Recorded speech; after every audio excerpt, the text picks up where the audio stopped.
அதிபர் Vladimir Putin அழைப்பை ஏற்று மாமன்னர் சுல்தான் இப்ராஹிம் ரஷ்யாவிற்கு பயணமானார். நாளை ஆகஸ்ட் 5ஆம் தேதி தொடங்கி 10ஆம் தேதி வரையிலான மாமன்னரின் அதிகாரத்துவ ரஷ்ய வருகையை முன்னிட்டு இன்று காலை 8:55 மணியளவில் சுபாங் அரச மலேசிய ஆகாய படைத்தளத்தில் சிறப்பு விமானம் மூலம் சுல்தான் இப்ராஹிம் மாஸ்கோ புறப்பட்டார்.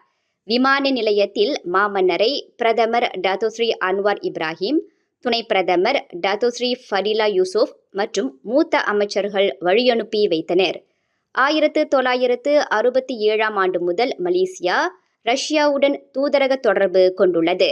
மலேசிய மாமன்னர் ஒருவர் ரஷ்யாவிற்கு அதிகாரத்துவ வருகை மேற்கொள்வது இதுவே முதல் முறையாகும்.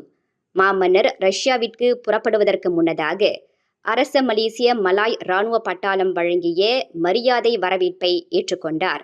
21 பீரங்கி குண்டுகள் முழக்கமிடப்பட்டதுடன் தேசிய கீதம் பாடப்பட்டது. மேலும் செய்திகளை தெரிந்து கொள்ள கீழே இருக்கும் பெல் பட்டனை அழுத்துங்கள். உங்கள் மகிழ்ச்சியை வெளிப்படுத்த லைக் மற்றும் ஷேர் செய்யுங்கள். தொடர்ந்து திசைகளோடு இணைந்திருக்க சப்ஸ்கிரைப் செய்யுங்கள்.